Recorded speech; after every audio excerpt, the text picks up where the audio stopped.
సాధారణ మహిళగా వెళ్ళి ప్రతి డోర్ టు డోర్ మేము అడిగితే ఎవరు చెప్పినా కానీ ఈరోజు జగన్ గారు ప్రభుత్వం వచ్చింది కాబట్టి జనాలందరూ కూడా స్వచ్ఛతంగా బతుకుతున్నారు. జగన్ గారి ప్రభుత్వంలో ప్రతి ఇంటికి కూడా మేము లబ్ధి పొంది ఉన్నాము. ప్రతి లబ్ధి మేము పొందాం కాబట్టి మేము నీతికి నిలబడి జగన్మోహన్ రెడ్డి గారికి ఓటు రూపంలో మేము గెలిపించాలని అనుకుంటున్నాం. ఈ రకంగా మేము జగన్ గారికి కృతజ్ఞత కలుపుతూ మేము ఓటింగ్ ద్వారా జగన్మోహన్ రెడ్డి గారిని అత్యంత మెజారిటీతో గెలిపించుకుంటామని మహిళలందరూ కూడా చాలా గుత్తంగా పనిచేస్తున్నామండి. మేము ఈ రోజుని ఇవాళ నాయకులుగా ఉన్నామంటే బీసీలకి బలోపేతం ఇచ్చి జగన్మోహన్ రెడ్డి గారు అన్ని వర్గాలను కూడా కలుపుకుంటూ అన్ని కులాలని కలుపుకుంటూ ప్రతి ఒక్కరికి కూడా ఒక పదాన్ని ఇచ్చి ఒక దారిలో చూపించారు అంటే ఇవాళ జగన్మోహన్ రెడ్డి గారు. మా కాకినాడ రూరల్ నుంచి కొరసాల కన్నబాబు గారు మా కాకినాడ రూరల్ అంతా కూడా మంచి ఆప్యాయతగా ఒక కుటుంబంలో ఒక వ్యక్తిగా అందరినీ కూడా దరికి చేర్చుకుంటారండి.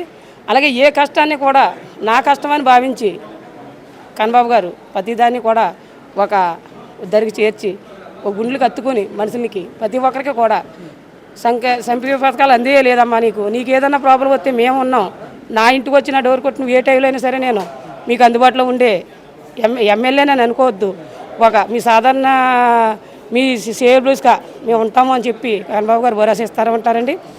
ఎన్నోసార్లు పవన్ కళ్యాణ్ గారు మా కన్నబాబు గారిని ఎన్నోసార్లు, ఒక్కసారి కాదండి ఎన్నోసార్లు చాలా విమర్శించడం జరిగింది. ఆ విమర్శించినప్పుడల్లా కూడా మాకు చాలా కోపం వస్తూ ఉంటుందండి. ఆ కోపంలో పవన్ కళ్యాణ్ ఎన్నో మాటలు అనాలని ఉంటుందండి. కానీ మేము ఒక మహిళగా మా కోపాన్ని అణుచుకోవడానికి కారణం ఎవరంటే ఆయన మా జగన్మోహన్ రెడ్డి గారు.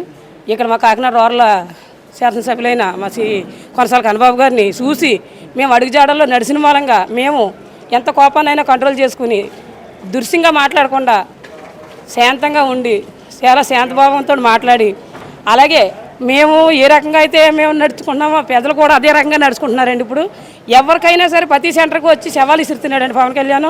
ఆ శవాలు ఇసిరినప్పుడు ఎవరినన్నా కొడతానో తోలు తీస్తానో నార తీస్తానో అంటున్నాడు కదండి. ఒక్క సెంటర్కి వచ్చి వైసీపీ నాయకుల్ని కొడుకులు తన్నుతాను అని అంటున్నాడు కదా. ఒక్క సెంటర్కి వచ్చి ఒక మహిళ మీద కానీ వైసీపీ నాయకురాల మీద కానీ ఒక సాధారణమైన నాయకుల మీద కానీ ఎవరి మీద చేయమనండి దరిదాపులు దాటి వెళ్తాడేమో చూస్తాం. నిజంగా కరెక్ట్గా చేయగలుగుతాడండి. అంటే ఆయన నిజంగా ప్రజలకు మేలు చేయడానికి వస్తున్నాడా పవన్ కళ్యాణ్? ప్రజలను విమర్శించడానికి వస్తున్నాడా లేదా నిజంగా ప్రతి నాయకుడిని కూడా విమర్శించి తిట్టడానికి వస్తున్నాడా? తిట్టడానికే కదండి వస్తున్నాడు. ఇప్పుడు ప్రతి సెంటర్లోనూ కూడా ఏం చెప్తున్నాడు ఆయన? వైసీపీ నాయకులను తోలు తీస్తాను, తొక్క తీస్తాను, చంద్రశేఖర్ రెడ్డిని కొట్టేస్తాను, గుద్దేస్తాను అంటున్నాడు కదా. ఒక్క సెంటర్లో అందంగా అమ్మ మీకు ఈ పథకాలు అందుతున్నాయా లేదా, రేపొద్దున నేను రాబోయే కాలంలో నేను గెలిస్తే ఈ పథకాలు మీకు అందిస్తాను, మీకు ఈ పథకాల ద్వారా మీకు లబ్ధి పొందుతిరిగని నాకు ఓటేసి నన్ను గెలిపించండి అని ఒక్క దాంట్లో ఆయన మాట్లాడింది ఉందండి. ప్రతి సెంటర్లోని ప్రతి ఎమ్మెల్యేని కూడా గుత్తంగా పెట్టుకుని గుత్తంగా రాసుకుని నేను 3 పెళ్ళిళ్ళు చేసుకున్నాను, మీరు ఎందుకు చేసుకోరు 3 పెళ్ళిళ్ళు, మీరు కూడా 3 పెళ్ళిళ్ళు చేసుకోండిరా, అభివృద్ధి చేయండి అని చెప్తున్నాడు కదా. ఇది అభివృద్ధి సంక్షేమ పథకాలండి. ఈ రోడ్డు మీదకి వచ్చి చెప్పి అయ్యి మహిళలందరూ కూడా ఏ రకంగా అయినా సరే పవన్ కళ్యాణ్ అన్న మాటలకైతే మేమైతే కంకరం కట్టుకుని ప్రతి సెంటర్కి కూడా వచ్చి శవాలు ఇసరాలని మాకు ఉంటుందండి. మేము ఇసలమండి, మేము శవాలు ఇసరాలంటే మా కన్నబాబు గారిని చూడాలి, అక్కడ జగన్మోహన్ రెడ్డి గారిని చూడాలి. మా కోపం ఎంత కోపం అంటే ఉండేయండి, మాలో మేము చంపుకోవాలి తప్ప మేము బయటకు మాట్లాడితే మా పెద్దలు మా నాయకులు పరుగు పోతుంది. వీళ్ళు వెనకాల ఉండి ఏదో మాట్లాడేస్తున్నారు కదా, వీళ్ళు వెనకాల నుండి చెత్త అంతా మాట్లాడిన చెత్త మేము మాట్లాడమండి. వైసీపీ నాయకులకి ఒక గౌరవం ఉంది, కార్లు ఎగరేసుకుంటే చెప్పే కెపాసిటీ ఉంది.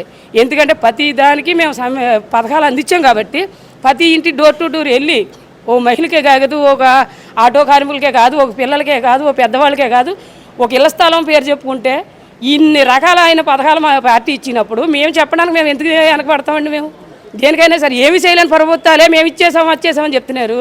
అన్నీ చేసిన ప్రభుత్వాలు ఎందుకు చెప్పం? మా ప్రభుత్వంలోకి వచ్చిన తర్వాత ఇల్లు లేని వాళ్ళకి ఇల్లు వచ్చింది, చేయూత పథకం వచ్చింది, అమ్మఒడి వచ్చింది, అలాగే పెద్దవాళ్ళకి పింఛనీ పెరిగింది. ఇప్పుడు ఈ రోజున చూడండి పింఛనీకి సచివాలయం చుట్టూ తిరిగి ఎంతమంది ఇదైపోతున్నారు. అదే ఈ డోర్ టు డోర్ ఈ పాటికి వెళ్ళిపోయి డబ్బులు తీసుకుని ప్రతి నెల కూడా 1వ తారీఖు ఇంటికి వెళ్ళిపోయాయి కదండి. ఈ రోజున బాధపడిన పరిస్థితి ఎవరో వాళ్ళు వచ్చిందంటే చంద్రబాబు నాయుడు వాళ్ళే కదా. జనాలకు మేలు చేస్తానన్నాడు. ఇప్పుడు ఎవరో పవన్ కళ్యాణ్ గారు చంద్రబాబు నాయుడు గారు ఏం చెప్తున్నారండి? జగన్మోహన్ రెడ్డి గారు అప్పట్లోనే అప్పులు చేసేస్తున్నాడో, ఇవన్నీ నాశనం చేసేస్తున్నాడో, ఇవన్నీ పథకాలు మంచివి కాదని చెప్పారు కదా. మరి ఇప్పుడు 4,000 ఇస్తానంటున్నాడు ఎందుకు? దేనికండి? ఇప్పుడు మరి అమ్మఒడి 15,000 కాదు 45,000 ఇస్తాను, 3 పిల్లలు ఉంటే అంటున్నాడు ఎందుకండి? అంటే అది అప్పుల్లోకి వెళ్దండి. ఇప్పుడు గత ప్రభుత్వాలు 40 సంవత్సరాలు వేయలేడు కదండి ఆయన. ఆ 40 సంవత్సరాలు వెళ్ళినప్పుడు జనాలకు ఎవరికైనా పలానా మేలు చేసినప్పుడు లబ్ధి పొందాడండి? ఇప్పుడు లబ్ధి చెప్పారండి ఆయన? దానికి సంబంధించి ఎవరన్నా అడుగుతున్నారండి? పవన్ కళ్యాణ్ మాట్లాడిన మాటలకి అందరూ కూడా తొక్కున ఆరతీయాలన్న దాంట్లోనే ఉంటారండి. ఆయన ఒకటంటే మేము వందంటాం, కానీ అనవండి. మేము ఏంటంటే వైసీపీలో ఉన్నాం కాబట్టి వైసీపీ నాయకురాలుగా మేము గుర్తింపులో ఉన్నామండి. మా వైసీపీ నాయకులు ఎవరికి కూడా హాని చేయలేదండి.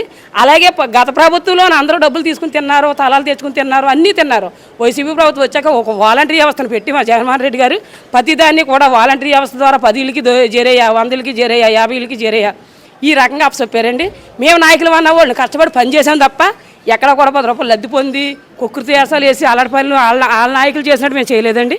ఇది మాత్రం ప్రభుత్వం అంతా కూడా గుర్తించి, ఎక్కడైనా కానీ ప్రభుత్వం అంతా గుర్తించి జగన్మోహన్ రెడ్డి గారికి ప్రతి ఒక్కరూ ఆలోచించి ఓటు వేయవలసిందిగా నేను కోరుకుంటున్నానండి. కాకినాడ పార్లమెంట్ సునీల్ గారిని, కాకినాడ రూరల్ కన్నబాబు గారిని, మాకు చంద్రశేఖర్ రెడ్డి గారు, మొత్తం 7 జిల్లాల నియోజకవర్గాల్లోనూ కూడా ఓటింగ్ అయితే కనుక బలంగా గుప్తంగా కూడా జగన్మోహన్ రెడ్డి గారికి పడతాయండి. ప్యాన్ గుర్తుపైన వేస్తారు. ఎందుకంటే ప్రతి ఒక్కరికి కూడా ఇక్కడ మనసులో గుండెలో ఉండిపోయిందండి. ఈరోజు జనసేన జెండా అట్టుకోవచ్చు, టీడీపీ జెండా అట్టుకోవచ్చు, ఈ ఉమ్మడి మొత్తం అంతా కలిపి ఏ ఓటింగ్ వచ్చినా సరే ఆల్రెడీ వాళ్ళ మనసులోని జగన్మోహన్ రెడ్డి గారికి గుప్తంగా వేస్తామన్న కాంప్రమైజ్ అయితే మాత్రం జనాల్లో ఉందండి. ఎవ్వరూ కూడా మేము వెనకబడవలసిన పని ఏమీ లేదండి. ఇయ్యాలి కదా రేపు పార్టీ మాదే, బలం మాదే. పవన్ కళ్యాణ్ గారు ఎన్ని అంటే చెప్పుకుని ఎదరికెళ్తాడో వెళ్ళమానండి. ఆయన నిజంగా మాట్లాడిన మాట అయితే కనుక ఒక్క మాట నిజం మాట్లాడమానండి. ఒక మాట నిజం మాట్లాడి ప్రజల్లోకి రమ్మానండి. ప్రజల్లోకి వచ్చిన తర్వాత మాట్లాడమానండి ఏదైనా మాట్లాడితే. అంతేగాని తేజ్ ఎక్కేసి కొలితాగిన కోతులాగా ఇటోపు గట్టోపు ఎగిరేస్తాయి ఎవరో నమ్మరండి. అవి కొలితాగిన కోత ఎగురుతుంది అలాగా. అంతగా ఊపు ఉంచమండి. ఇప్పుడు జగన్ గారు పాట వస్తే మాకు డ్యాన్స్ కట్టాలనిపిస్తుంది. ఆ ఊపు ఆ పాట ఉందని చెప్పే ఆ పాట లేకపోతే ఆ డ్యాన్స్ కట్టగలరా? అదే డ్యాన్స్ ఆయన కడుతున్న స్టేజ్ల మీద కోటింగ్ ఉందని చెప్పు డ్యాన్స్ కట్టేసి కోటింగ్ అయిపోయిన తర్వాత ఇంట్లోకి వెళ్ళి పడుకుని 2 రోజులు ఎండలో తిరిగితేనే జ్వరం వచ్చేసి లోపల పడుకుని నేను జనాల్లోకి రాలేకపోతున్నాను అన్నాడు. మరి రేపొద్దున ప్రభుత్వం నిజంగా ఆయన గెలిపిస్తే జనాలకి ఏమైనా మేలు చేస్తాడండి? ఈయన చేసి రోజు ఉందండి అసలు.